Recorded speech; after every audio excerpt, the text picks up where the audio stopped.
Hello friend, welcome back. तो मैं उम्मीद करता हूँ कि आप सभी लोग अच्छे होंगे और अपने गोल की तरफ, अपने टारगेट की तरफ, अपने ड्रीम जॉब की तरफ डे बाय डे प्रोग्रेस कर रहे होंगे। तो अब यहाँ से दो चीज़ों में पहली चीज़ तो ये कि कुछ ऐसे लोग होंगे जो 2022 में काफ़ी मेहनत किए होंगे और उनको अच्छे रिज़ल्ट नहीं मिले होंगे, ठीक है। और उसके बाद दूसरे ऐसे लोग होंगे जो भी बिगनर्स हैं और उन्हें नहीं समझ में आ रहा किस तरीके से मैं प्रिपरेशन करूं। तो इन्हीं दोनों चीज़ों के बारे में आज थोड़ा सा मैं डिस्कस आप लोग के साथ करना चाहूँगा। तो खासकर हम लोग डिस्कस करेंगे मैथ के बारे में। तो जल्दी से स्टार्ट करते हैं। तो मैथ के बारे में तो सबसे पहले मैथ का अगर जान लो पोर्शन, तो मैथ जो बैंकिंग सेक्टर में आती है वो मैथ नहीं, वो क्वांटिटेटिव एप्टीट्यूड आता है, ठीक है। तो उसमें सिर्फ आपको बहुत ज़्यादा एडवांस मैथ नहीं आती, सिर्फ नॉर्मल मैथ आती है। लेकिन सबसे बड़ी समस्या ये होती है जो भी आता है उसको आपको विद इन टाइम सॉल्व करना होता है, ठीक है। तो जिनके भी मैथ में मार्क्स अच्छे नहीं आ रहे हैं, मार्क्स के में सॉरी, मैं मार्क्स की बात कर रहा हूँ, परसेंटाइल। अच्छा, मैंने मार्क्स पे सॉरी क्यों बोला? सॉरी इसलिए बोला क्योंकि जब हम लोग एसटीज़ लगाते हैं तो अलग अलग प्लेटफॉर्म पे अलग अलग एसटीज़ के अलग अलग नंबर दिखाते हैं, ठीक है ना। हो सकता है कि कहीं मार्क्स आपके अच्छे आ रहे हों बट परसेंटाइल कम हो, लेकिन कभी कभी होता है कि आपके मार्क्स कम आ रहे होते हैं बट परसेंटाइल काफ़ी अच्छी होती है, ठीक है ना। इसीलिए मैंने बोला मार्क्स पे सॉरी बोला और परसेंटाइल को मैंने इंक्लूड किया। और जैसा कि मैंने यहाँ पे बताया भी है कि परसेंटाइल काफ़ी इम्पोर्टेंट होती है।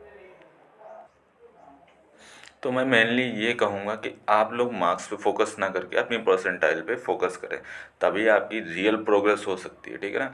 तो अब बात करते हैं मैथ्स में किस तरीके से जिनके भी परसेंटाइल अच्छी नहीं आ रही है, मार्क्स अच्छे नहीं आ रहे हैं, तो आगे किस तरीके से ग्रो कर सकते हैं, ठीक है ना।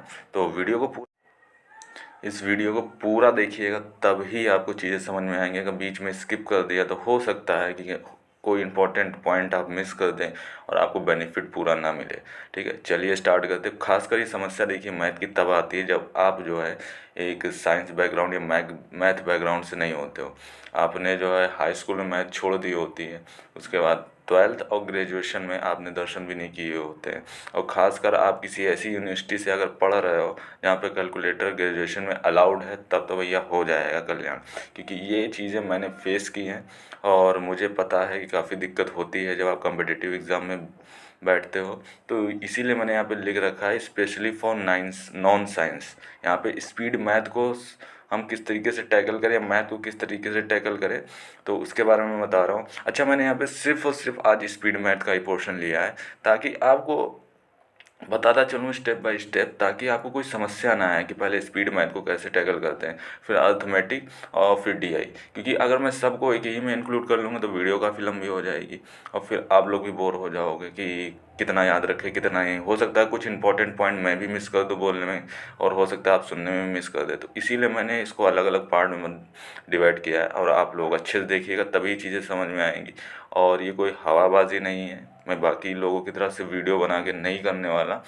मैं रियलिटी में ये प्रूफ है क्योंकि मेरे एक दो दोस्त हैं, मैंने उनको थोड़ा सा गाइड किया था मैथ में और उनके आज रियलिटी में काफ़ी अच्छे मार्क्स आते हैं।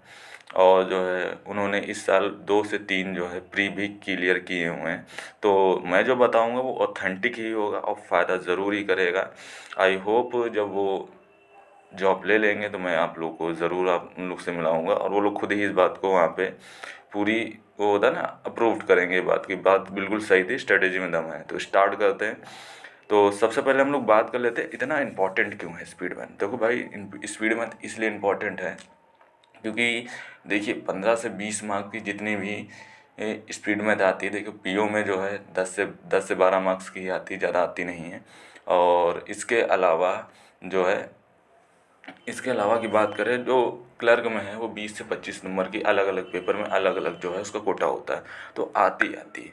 तो सबसे बड़ी बात यह है, अगर आप स्पीड मैथ को अच्छे से नहीं करोगे तो कर तो लोगे स्पीड मैथ, अगर आपको केवल स्पीड मैथ ही करनी है तो कर तो लोगे। लेकिन अब समस्या यहाँ आती है कि भाई उसके बाद अर्थमेटिक के लिए भी तो समय निकालना है। तो अर्थमेटिक के लिए कैसे समय निकालोगे जब स्पीड मैथ में ही स्पीड नहीं होगी आपकी? बात समझो, इसलिए इम्पोर्टेंट है। ये करना इम्पोर्टेंट है नहीं, ये जल्दी से कर लेना और सही कर लेना इम्पोर्टेंट है। क्योंकि कुछ लोग जल्दी जल्दी करने में स्पीड मैथ में 2 से 3 क्वेश्चन रॉन्ग कर देते हैं। अब भाई तुम रॉन्ग कर रहे हो, जो सिलेक्शन ले रहा है वो तो रॉन्ग नहीं कर रहा है ना। तो समस्या यही आ जाती है कि आपको एक्यूरेट होके करना होता है, करना नहीं होता, सिर्फ एक्यूरेट होके करना होता है। तो आज बिल्कुल इस बारे में स्ट्रेटेजी जानेंगे एक्यूरेसी के साथ कैसे करें। तो सबसे पहले हम बात कर लेते हैं स्पीड मैथ में सिंप्लीफिकेशन की। देखो भैया, सिंप्लीफिकेशन के अगर आप बिगनर हो तो पहले तो कुछ वीडियोस देखो अलग अलग टीचर्स की। अगर आपको समझ नहीं आ रहा टीचर्स में किसको फॉलो करो, देखो मैक्सिमम लोगों को पता है कि कहाँ जाना है कहाँ नहीं है। लेकिन अगर जो बिगनर्स हैं उनको पता ही नहीं कि स्पीड मैथ कहाँ से सीखे या फिर कौन सा अच्छा टीचर है, तो मैं उनके लिए सजेस्ट करना चाह रहा हूँ। कोई प्रमोशन नहीं है, बट जिनसे मैंने सीखा मैं उनका नाम बताना चाह रहा हूँ। तो आप अगर स्पीड मैथ के लिए स्पेशली मैथ के लिए फॉलो कर सकते हो तो आप आशीष अरोड़ा। आशीष अरोड़ा को सब लोग जानते हैं, जिनका पर्सनल यूट्यूब चैनल स्टडीफाइड है और वो अनअकैडमी में पढ़ाते हैं। तो मैं उनको ही फॉलो करता हूँ, तो वहाँ से चीज़ें बन जाती हैं। अगर आप इसके अलावा अरुण सर हैं जो काफ़ी अच्छे टीचर हैं मैथ के, तो मैंने स्टार्ट अरुण सर से ही किया था। तो ये 2 टीचर हैं जिनको मैंने फॉलो किया था, आज भी उनको फॉलो करता हूँ। तो जिसकी वजह से मेरा थोड़ा मैथ में ठीक ठाक स्कोर हो जाता है। ठीक ठाक इसलिए क्योंकि भाई मैं मैथ बैकग्राउंड से नहीं हूँ, तो मेरा जितना भी हो जाए वो ठीक ही ठाक है मेरे लिए, ठीक है ना। तो आप सिंप्लीफिकेशन की पहले वीडियो देखो, वीडियो देखने के बाद देखो क्वेश्चन को किस तरीके से टैकल करते हैं सिंप्लीफिकेशन में, फिर आपको वैसे ही करना है। और जो सिंप्लीफिकेशन है 20 से 30 रेगुलर बेसिस पे कम से कम महीना भर लगाना है अगर आप बिगनर हो। और अगर आप कर चुके हो ऑलरेडी तब भी सिंप्लीफिकेशन लगाओ, ताकि आप जितना सिंप्लीफिकेशन लगाओगे उतना दिमाग में नंबर घूमेंगे, और नंबर घूमेंगे तो चीज़ें करने में अर्थमेटिक में भी आसानी रहेंगी। तब आपको पता चल जाएगा अच्छा ये इसका मल्टीपल है तो इससे कटेगा तो वगैरह वगैरह। तो स्पीड मैथ 100% काम आनी ही आनी है। और उसके बाद कर लेते हैं, तो ये रेगुलर बेसिस पे भाई लगाना ही लगाना, अगर आप मिस करते हो तो गड़बड़ हो जाएगा। उसके बाद आते हैं सीरीज़।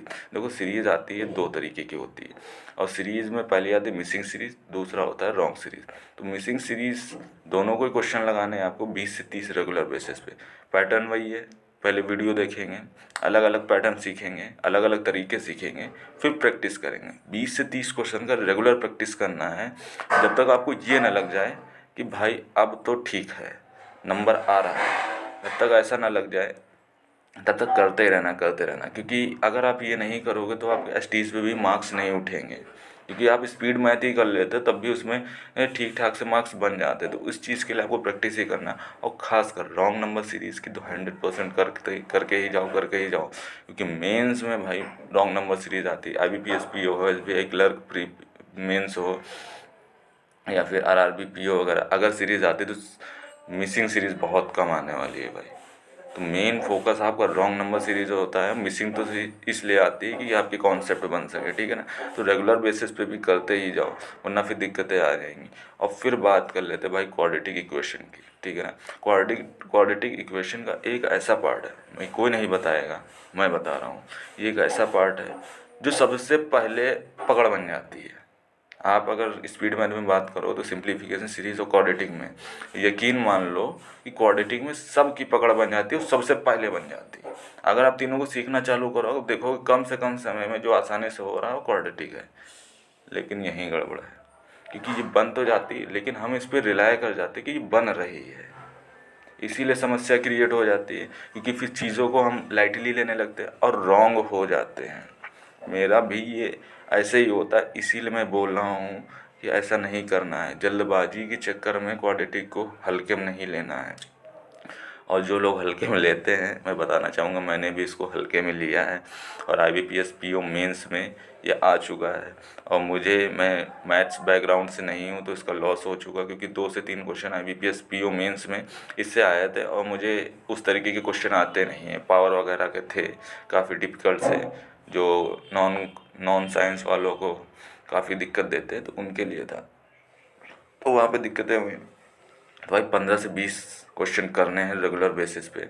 और आप जब बोर हो जाओ इन सब चीज़ों से कि ठीक है हल्के हल्के करते हुए बोर हो जाए तो थोड़ा सा मेंस लेवल वाले उठा लो, लेकिन करने तो ज़रूर ही ज़रूर हैं। ये भूलो नहीं, और ख़ासकर ऐसा करो कि फिर गड़बड़ ना हो, ठीक है ना। आप रेगुलर बेसिस पे इनफ प्रैक्टिस कर लो, फिर उसके बाद एसटीज वगैरह में इनकी प्रैक्टिस करते रहो, लेकिन अच्छे से करना। तो आई होप सभी लोग को समझ में आ गया होगा, और ये करना भी बहुत ज़रूरी है, क्योंकि भाई बेसिक ही यही है, अगर आप ये नहीं करते हो तो समस्या आ जाती है, और फिर आपके स्पीड मैथ्स पे भी मार्क्स नहीं आते। मुझे पता है वीडियो थोड़ा लंबी हो गई, लेकिन कोई बात नहीं, जितनी बातें बतानी थी, ज़रूरी थी बतानी, वो आपसे बताया है, और अभी तक वीडियो में बने हैं तो थैंक यू इसके लिए। मिलते हैं नेक्स्ट वीडियो में।